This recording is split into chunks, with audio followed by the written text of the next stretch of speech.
I haven't had a chance to do my intro yet. I've been down here a couple of hours, straight from work. Rod's out. Sweet amino, stellar yellow pop up over the top. I've just had this lovely 24 pound, 8 ounce mirror.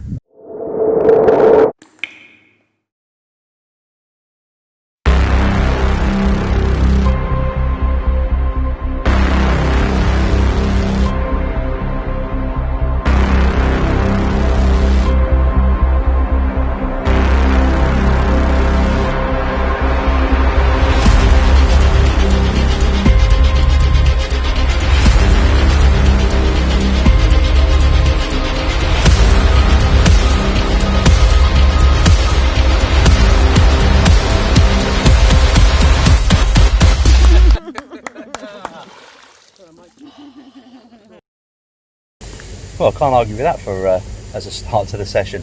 Yeah, welcome to my vlog. I'm down at Teakettle Fisheries in Peterborough. I'm fishing Whittlemere Lake. We've got two lakes on this complex, Whittlemere and Thornymere, which is next door. Yeah, finished work at 6 o'clock this morning. Got on the road straight down here, here for about 7:30. Had a bit of a mooch around, chat with a couple of the guys. Settled in peg 4. Hadn't seen anything show. It has been fishing quite slowly recently, but I know this area is that a little bit shallow on average. It's not a very deep lake anyway, but I know here you've got a lot more sort of 3 to 4 foot. And the way the weather is, it's the 31st of July and forecast to be the hottest day of the year, so not the best fishing conditions. However, you know, I can't be picky when I can get out, so I'll make the most of it. But yeah, so I yeah, got into the swim. Quite fortunate with this swim because if I'm in here, no one can fish directly opposite me in peg 17, so it gives me quite a lot of water.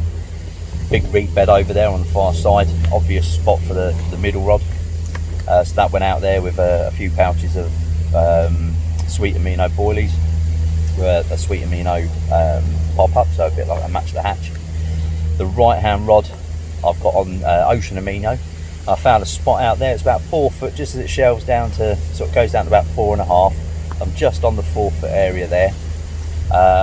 Again, not putting a lot of bait out because it's not been fishing that brilliantly. So at the moment, I'm just going to sort of try and nick a bite. The reed line on the far side, I put a little bit more there, but what I've done, I've actually spread it along the whole of the reed bed because I know the fish patrol up and down there. So you know, I could probably get away with putting a little bit more bait on that area. And then my left hand rod, which is the rod I had the fish on, is on an obvious spot just round to my left hand side here. Got this very small bay and it comes out into a point before it goes off into the other area of the lake. This lake's a bit like shaped like a pair of sunglasses if you want, where you've got 2 main bodies and then a little join in the middle, and that's where I'm fishing. I'm fishing on that little join, which, like I say, it just shallows up a little bit. So it's an interception point for the fish moving from one area to the other as well. What I've also done with the bait this week, I've sort of pimped it up a little bit. We've got new glugs coming out in the next few weeks, and all I've done with the boilies, I've just coated in the new glug, and then I've got some of the boilies, just stuck it in the food processor, blended them up till they're a fine dust, put them in with it, with the boilies with the glug on, until they're coated, left them for a few hours, just kept on turning them, and now it's actually dried over it, so you've got like a skin over the bait. And I've just tested some in a bucket and it's quite nice. It pops off and it breaks down, and just gives that a little bit more of a release, that little bit more flavour into the water. So yeah, I've done that with both. I've done it with the sweet amino and I've also done it with the ocean amino, which like I say, I've got that on my right hand rod. The left hand rod that I had the fish on, I'd actually cast to a showing fish a little bit earlier and left it out there for a couple of hours, but to no avail. Done that while I was getting set up. Yeah, stuck the rod over there and it was probably only out there about 40 minutes. Dropped back, pulled into the fish, it sort of made its way into the reed bed, which is round here to my left. Bit of a tussle, and then once I got it in open water, God, it beat me up. I was taking the line off me, bringing it back, zipping off again. But no, it's an absolute stunning 24 pound, 24.8 I think it was, something like 24.5. So yeah, obviously well made up with that, considering that, as I say, the lake has been fishing hard the last sort of week or so. Not many, the odd fish are coming out, but not many. The conditions the way they were, I just felt like everything was against me today. But no, I've come out smelling the roses already. So if I go home on Sunday with just that one fish, I'm going to be happy. But as like most of us as carp anglers, once you've had that one, you want to catch another and another and another. So I'm going to do my best to try and winkle a few more. Me being me though, because I haven't had a bite now for the last 2 hours, I've got itchy feet. So I'm keeping my eyes out on the lake. Like I say, it's Friday now, it's 2:30, I think, about 2:30, 3 o'clock. So the sort of the weekend anglers, if you want, are going to start turning up soon. So if I am going to shift, I need to sort of make a decision pretty sharpish. But yeah, so that's where we're at the moment. You know, beautiful day, sun's out, had a beer, you know, and I caught a fish. So fingers crossed, you know, I might be able to winkle another 1 or 2 out after the, during the weekend. But yeah, as it is at the moment, Mark 1, carp nil.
Morning.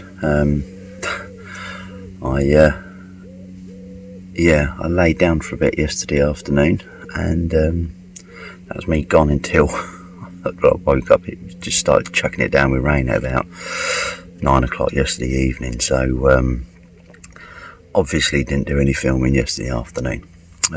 It's now just gone 5 o'clock Saturday morning. Had a quiet night, unfortunately. I did see a few fish sort of early,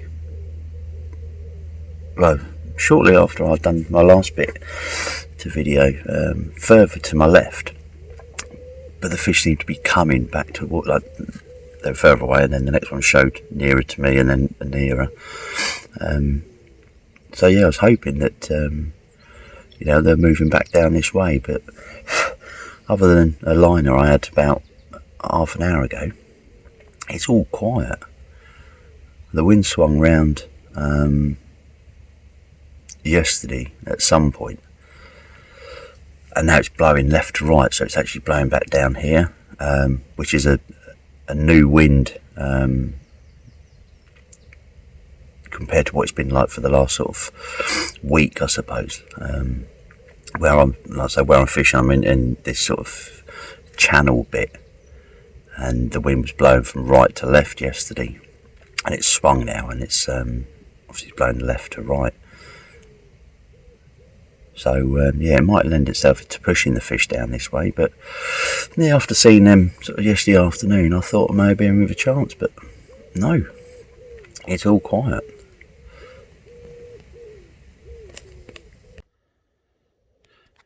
Yeah, like I say, it's surprisingly quiet. I haven't heard anything this morning since I've been out and seen anything. It'll be a beautiful morning by the look of it. The sun coming up over on the fens. So yeah, I'll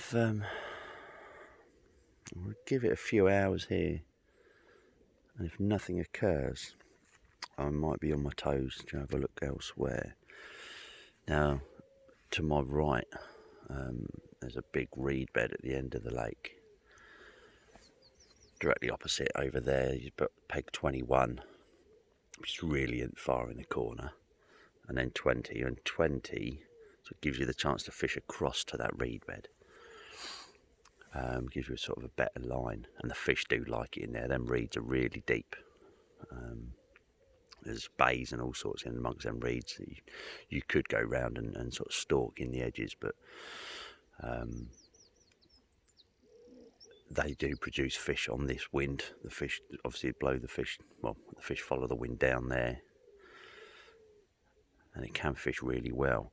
But what I'm thinking is, obviously further to my right, you've got pegs 1 and 2, and peg 1 commands obviously the reeds this side of the lake.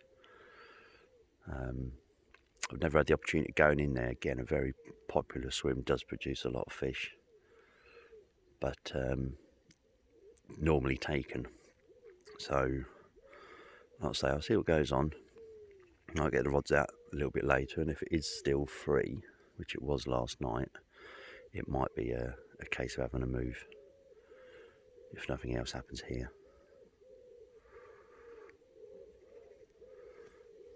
But until then, I think I'm going to make myself a cup of tea and watch this, what looks like it's going to be a beautiful sunrise.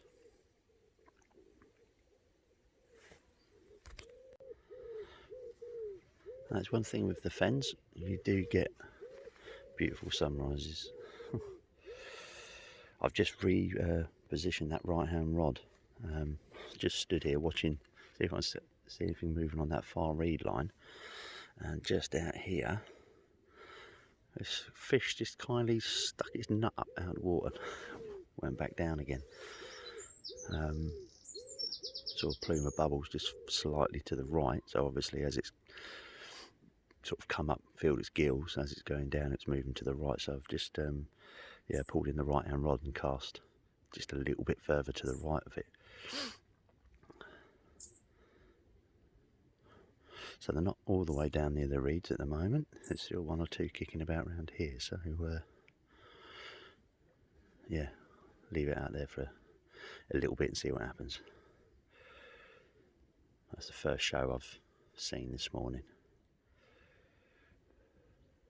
A beautiful sunrise. Be a nice day today, I think. Well, I just thought I'd run through the rig that I'm using on this session. I've actually got it on all 3 rods, and I've got pop-ups on all 3 rods as well, which I don't normally do. I do like fishing sort of closer to the bottom. I don't know what it is with pop-ups, but I've just sort of gone away from using them in their normal form as such over the last sort of 3 or 4 years. I like using sort of waftery types, whether that means having a pop-up and cutting it down so it's like a wafter, or fishing a snowman, or a lot of the time just bottom baits, like straight out of the bag, or one of like the GS1 specials that we do. But on here, for whatever reason, they do like a pop-up. I think I've had more success on pop-ups out of here than what I have on bottom baits or wafters. So I still like toying with the wafters on here, or that sort of setup, but on this occasion I'm using all 3, and they're all on sort of my version of the Ronnie rig. Now, as you may have seen in rigs that I've used in the past, I do like slip D's.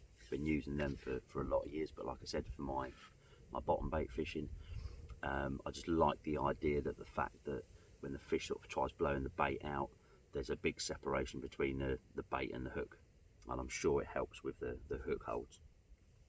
So I incorporate that into my Ronnie rigs.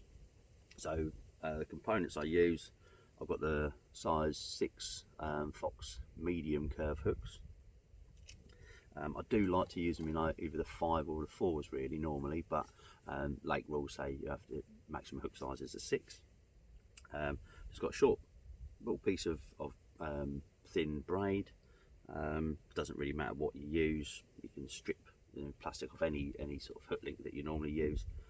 Micro rig ring swivel, a spinner swivel, this little small one from Bank Tackle, just with a little hook on it, like so. A little bit of shrink tubing. So what I start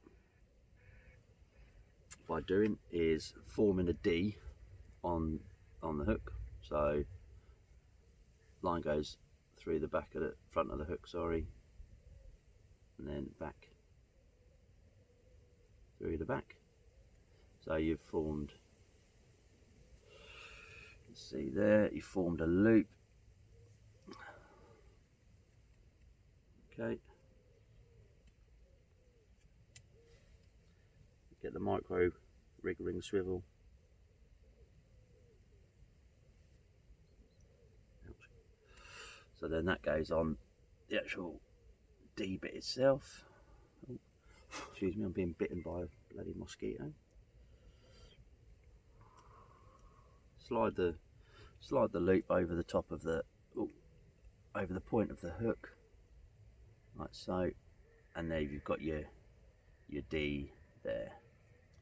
Now I like to have that set so it's about level, well, just with this pattern of hook, just sort of point side of the barb if you want. So the barb's there, and I have it just a little bit higher. So then with the tag ends that you've got there, all I generally do, fold the small tag end up the shank of the hook, and then a 3 or 4 turn up the shank, and just form a knotless knot. So that is the sort of finished article as such. Nice and simple. So you formed the slip D, so that setup works the same as a normal slip D, and then all we do then is just sort of turn it into the spinner rig. So cut off the short tag end. I always find it easier leaving a bit of material to sort of play with while you're finishing off this rig. So then I use my shrink tubing, which I've put down somewhere and can't find. Get another piece. Now I use a tip for you, go into sort of DIY shops, electrical shops. Maplin's was a good one, but I don't think that's open anymore. But red shrink tubing. Now you can get these different coloured kickers from the tackle companies, but a bit of red shrink tubing, and actually this shrinks down better than normal shrink tubing. So anyway, snip a bit off of that.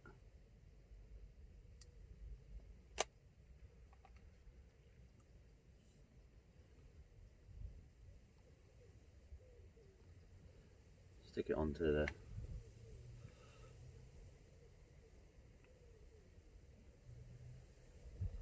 slide it.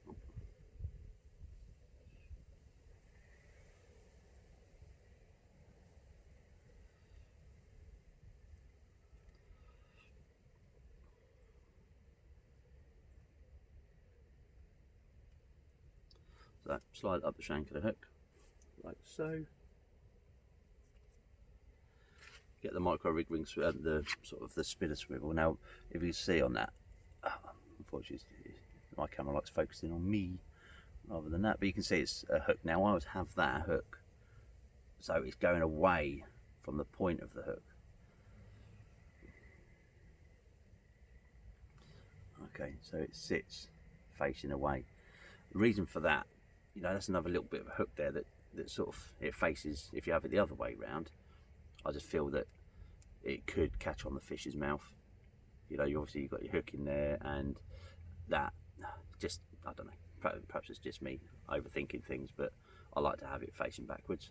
And then what I do, just pull shrink tubing down over the top. Something else I didn't mention as well, I should have done. What I do on my swivel, that swivel, is actually cut the main rig ring off the big loop. That's gone. I just find the hook holds better. I had a few where I've bumped fish using the normal spinner rig with the big sort of when you leave the big swivel on, the big ring, sorry. So yeah, just something that I like to do with that. Cut that tag of braid off.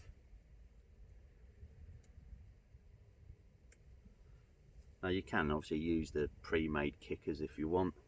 It probably makes life easier because now obviously I've got to shrink this tubing down. Don't really have to because it still sits quite neatly like that, but just to finish it off, just shrink that tubing down with a light. You can do it whichever way you want, lighter or boil it in a kettle. There you go. So that's the finished article. Now you can see how aggressive that looks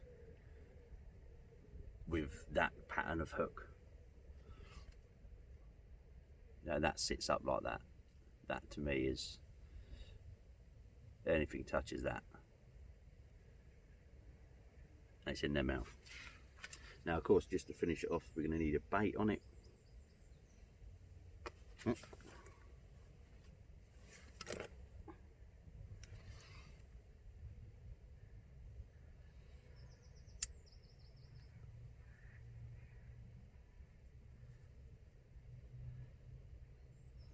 So my bait of hook bait choice on here is the girl Stelliellas. I should stop throwing things on the floor. So a little bit of dental floss. I'll tell you one thing as well, I got put onto this Gorilla dental floss. It is proper dental floss. I just got really frustrated with the cost of dental floss or bait floss. It's exactly the same bloody stuff. But this one actually, with a lot of tackle bait, bait flosses, I've found, it can burn. It can leave a black blob, which I don't really want on the top of my hook bait. But that stuff, my mate Ashley put me on that, and I'll show you, it melts down basically clear. So yeah, it's good stuff as far as bait flosses go, or dental floss. So done that, and just with a lighter, just blob it down.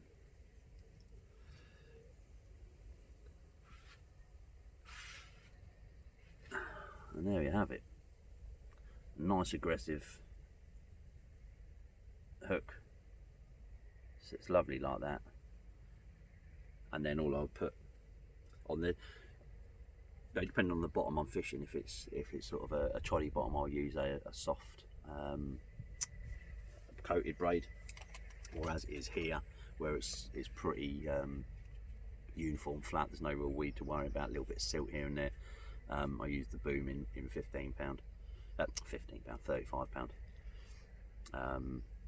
in conjunction with my helicopter rigs that I generally use. But yeah, so that's what done the business for me yesterday. I've got it, so I've got it on all 3 rods. Still in 2 minds really what to be doing today. I think the move is on the cards, but we'll see. I don't want to move too early. I haven't even been in the swim 24 hours yet, so we'll give it a little bit longer. Right, I've bit the bullet and I've moved. Well, I've literally just got round here. I've moved into peg 20. As you can see behind me, the wind is pulling straight into here. I've already heard fish in these reeds. Now from this swim, you've got that bay in front of you over there that you're able to fish. A lot of open water as well, but obviously over there is the place to be. You get great angle into that bay. I've actually, like I said, I've just heard some fish further around to my left here in peg 21, tight in there, but that's a lot smaller swim, as in how much water you've got. This one, you've got a lot of scope. That's a fair old chuck over there, but the fish like it in that area. So yeah, get sorted now. Get some rods out, get some bait in the water. Well, sorted. Got all 3 rods out. It was a bit of a faff getting the rods into position because of the wind, the crosswind. This 23 wraps over there, so whatever that works out as, 92 yards. But this Fenland wind obviously is quite gusty, and I was having to cast sort of 50 yards to the right where I wanted to fish, just to let this wind swing it back to where I needed it to go. Yeah, so over on the reed bed there's a bay in there, and that's where I've got one rod tight to the reeds there, and one into the sort of next bay along, yeah, just about there. And what I've done to bait up, I like using, because it's quite shallow over there, this isn't a water where you want to be using particles because of the small fish. There's loads of silverfish in here, and there's a lot of pike. So as soon as you start putting small bits in, the small fish move on it. Pike then group up and start smashing the fry. So it's sort of like a boilie only approach on here. Not saying particles won't catch it, but most of the time it's boilies only.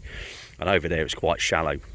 Obviously can't get it out to there with a stick with this wind, or with a spod, with a catapult, sorry. So I use one of the air bombs, TFG one, I think it is, one of them, and that way I can get it to open obviously in the air, and it sprays the bait over there. So I've done that with, I put about 5 or 6 spods of that of boilies, so I don't know, 150 boilies I suppose it works out as over there, and I've sort of sprayed it all around that area. And then my left hand rod is literally just down here off these reeds here. They're getting really close on this margin. You know, I have actually had a fish from out of this little bay here in the past, but no, I've just got one on the edge of them reeds there. Give it a whirl. But what I'm going to do, I'm going to keep my eyes open on the open water, because obviously I've got a lot of water here that I could fish, and if need be, if I see fish showing out there, then I can pull like my middle rod off that area and just swap it over and put it out there on an open water spot. But obviously having that big bay there of reeds, it's an obvious place, and they do love it in there, and they do like getting caught from there. Well, probably don't like getting caught from there, but you can catch them from there. So yeah, that's where we're at. House is set up, good to go. There's one lad fishing over in 18, which is over there. Sorry if it's a little bit windy. Yeah, he's over there.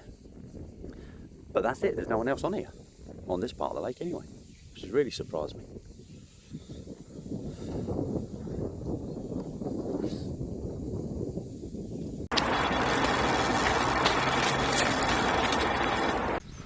Well, that didn't take long to get a bite. Ooh, just left down rod. Down in this, off these reeds here, close in. I just had to fight him to get him out there, and the bloody thing went into open water, and now he's... Oh, no.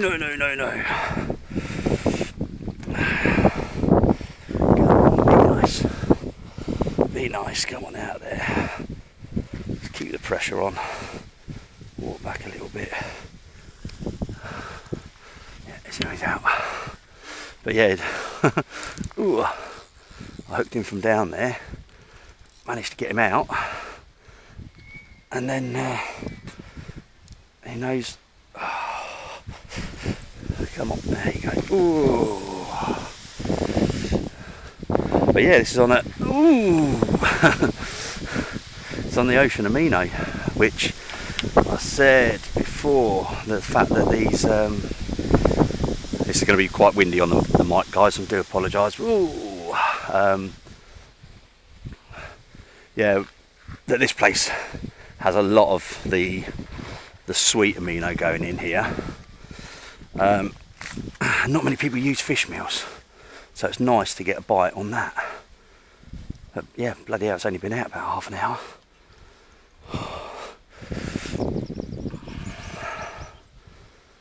You don't want fish. Oh, they know how to pull your string in here. Ooh. But yeah, this one on the Ocean Amino, I went back to my normal. I know I said yesterday about pop-ups in here, but this is a Ocean Amino wafter with my ever faithful little stick mix. So yeah, stick to what you know, mate. Oh, that's a scaly one.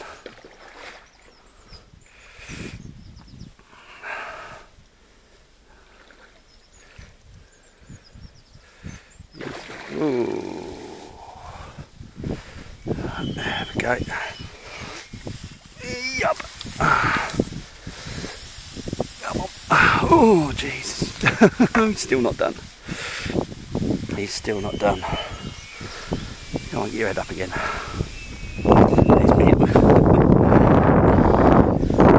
This is great.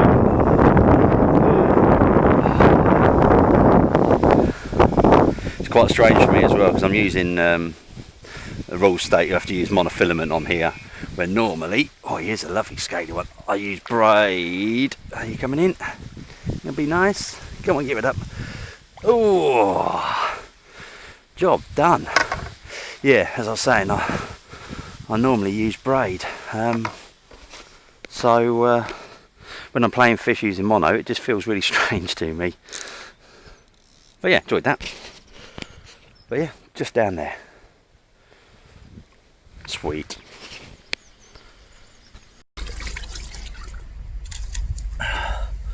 Well,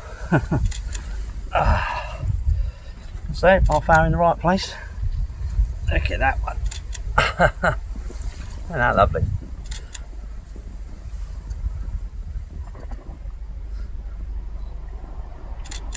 Yeah, another 24 pounder. 24 pounds, 2 ounces, something like that, but I'm not I'm picky. Yeah, fantastic. And on the Ocean Amino as well, which is a good thing. Oh, there's another fish out there. One thing I'll always say, guys, if you're not happy with where you're fishing, if you think, you know, the fish may have moved, oh, go and get them. They're sitting in a swim where nothing's happening.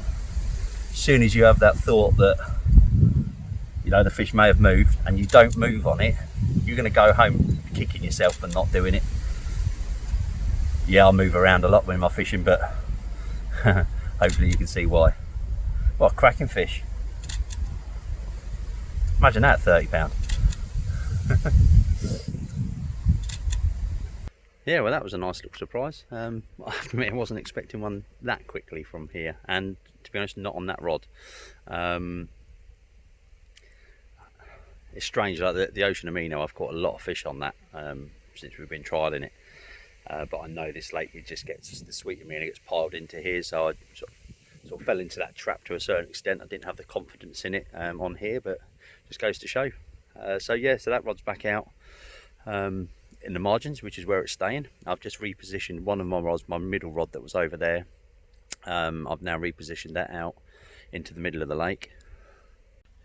Yeah, so what I've done, I've moved the middle rod from over there, and I've put it where I've seen the fish show, which is on that tree there just to the right of it, 60 yards out. It's only about 4 foot there, but out in front of this swim, it's up and down like a bloody egg box. I found one bit that was only like 2 foot deep, and then it dropped back down to 3, and yeah, so all over the place. So yeah, just using the throwing stick on that, I've just put out probably about, I don't know, half a kilo, something like that, around that area. But yeah, it's where the fish are shown. I've probably seen 6 or 7 show at that sort of range now, in that sort of area. So, and that's just a stellar yellow pop up again out on there over the top of Sweet Amino. Well, the conditions are looking a lot better now as well. We've got this cloud cover coming over. It's cooled down a little bit. Possible showers coming, I suppose, but at the moment, can't argue with these conditions. Wind blowing in here, it's overcast, it's warm. Yeah, I think there's time for a few more yet, hopefully. Well, it's just coming up for about 5:15 now. Still nothing else to report. I've just redone the 2 rods. The wind died down enough for me to be able to get a good cast on the rod against the reed line. and flukily landed it bang on the money first time. So needless to say, that's staying put. I've just done this left hand rod down the margin. It's a good job I did as well, because it seemed like it was caught on a reed stem. Whether it just caught on one when I reeled in, I'm not sure, but yeah, it was solid, so glad I've redone that. But yeah, it's weird, I haven't seen a single fish since earlier today. Now whether they've pushed into these reeds and they're just holding up in there for a bit, I really don't know, but considering how many we saw show in a short space of time earlier today, I was expecting to possibly see a few more, but no, unfortunately not. But yeah, just sit and wait out now. Rods are out for the night, or for the morning. Yeah, they might get a couple of nighttime bites. Just got to wait and see. Car. Yeah, there you go. Nice little, little being that, a wake up call. It's about, I don't know, 10 to 6, something like that. Lost one a little bit earlier, but no, this one just popped up the ocean amino again. So yeah, they definitely like fish meals in here, contrary to what some people say. Hey Craig. Yeah. Ah, sweet. Thank you. Oh, morning. Yeah, so quite happy with that. So it's about 10 to 6, I think I had that. I'd lost one. Well, something had happened on the middle rod. I obviously hasn't made a bleep all night, and then I had a couple of bleeps. I sort of lay there and I realised it's the rod that's tight to the reed, so I've jumped up, got to the rod. The line had pulled out the clip on the rod.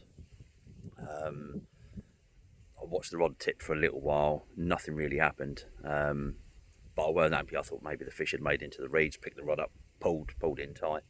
Nothing there. Lead come back, so it wasn't a take, because that lead would have come off had it been a take. So no, obviously just redone that one as well, and yeah, obviously had that fish on the left hand rod.